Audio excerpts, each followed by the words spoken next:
Citizenship of the European Union was established by Maastricht Treaty in 1992. Citizens are entitled to vote and stand as candidates in municipal elections in any member state in which they reside, and to vote in European parliamentary elections in the same way that nationals of that state can. Turnout in May 2019 European elections reached 50.66%. Despite this, a very low number of mobile EU citizens made use of their electoral rights in the 2019 European parliamentary elections.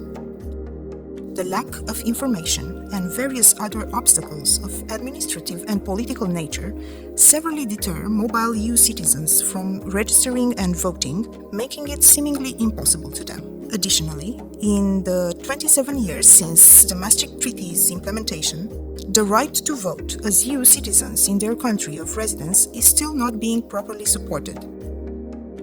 It is the high time, one generation on, to build on the achievements of the Maastricht Treaty by removing the barriers and impediments which hinder the exercise of political rights by these citizens, strengthening their existing voting rights as well as creating new rights which will participate to further increase turnout in future European elections.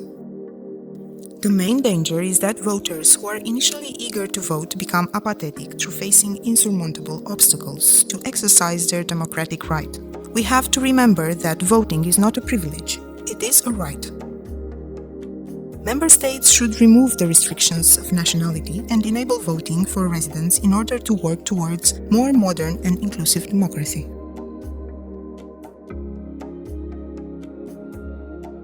The supply of complete data and statistics by the member states on turnout and registration of mobile EU citizens, to raise general awareness of European political rights by EU and member states, to establish an obligation for member states to inform European citizens individually and in their own language about their voting and eligibility rights, to make registration on the electoral roll automatic for all EU citizens in their country of residence, in order to remove barriers to freedom of movement unless they have chosen to vote in their country of origin, to create a help desk made up of network of national electoral authorities and a commission that most coordinate to share best practice and remove obstacles preventing mobile EU citizens from voting, to encourage member states to introduce and share the best practice on electoral reforms, while lists also introducing the necessary safeguards to prevent fraud, to encourage the introduction of new voting methods, such as e-voting, postal voting,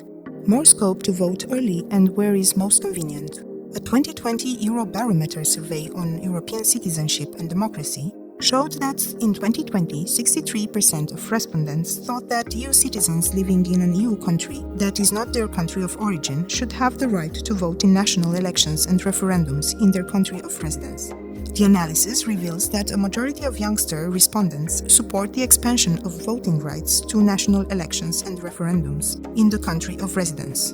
A similar level of support exists for mobile EU citizens acquiring the right to vote and stand in regional elections. 60% of the respondents think they should have this right. 56% of respondents said that if living in an EU country other than their country of origin, they would rather vote in European Parliament elections organized in their country of residence. Democratic participation is still seen through the national eyes and has not caught up with increasing transnational mobility. In order to fully affirm a non-discriminatory voting system in the EU, mobile EU citizens need to be able to vote in regional national elections and referendums. 14 million people need to have their voices heard. EU citizenship means full EU political rights. Be one in a million. Sign the petition.